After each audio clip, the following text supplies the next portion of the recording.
bencana wabahnya musibah fitnah di mana-mana benar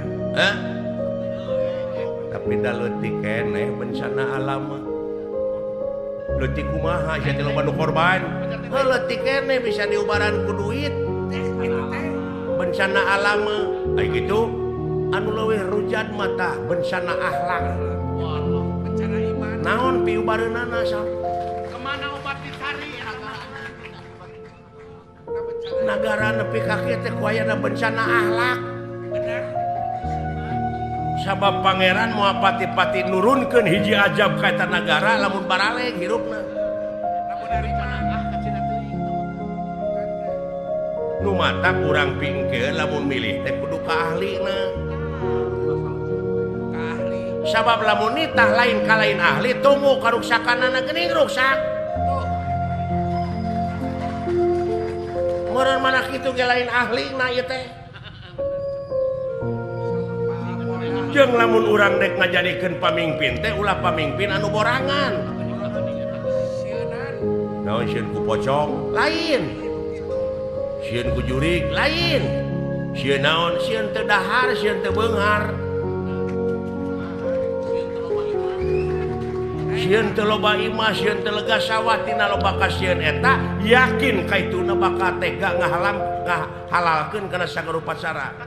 duit rakyat duit negara dilegleg katalangesana kaituna sia teh ngomong teh ka mana karep pokal deui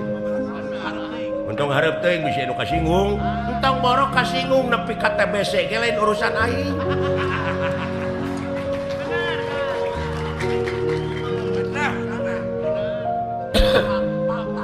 tah eta euy bukan ngajeng sidawala teh aing sieun kabawakeun para laur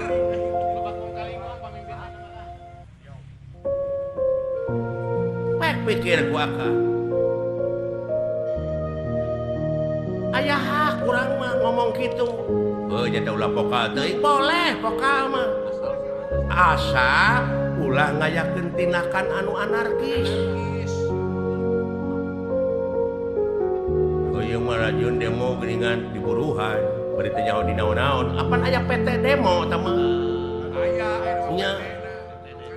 palsu teh mah pek dek pokal oge tapi anu demokratis Pancasilais abeh dilindungi ku undang-undang eta anu ngajalur lain ngeuneup pager nepi ka hancur ulah ngaruksak sabab naon ayat pangeran mere beja di Rasul ongkoh yen Allah tersepkeun ka jelema anu nyieun karuksakan di luhur bumi tuh gini euy eta lamun kitu mah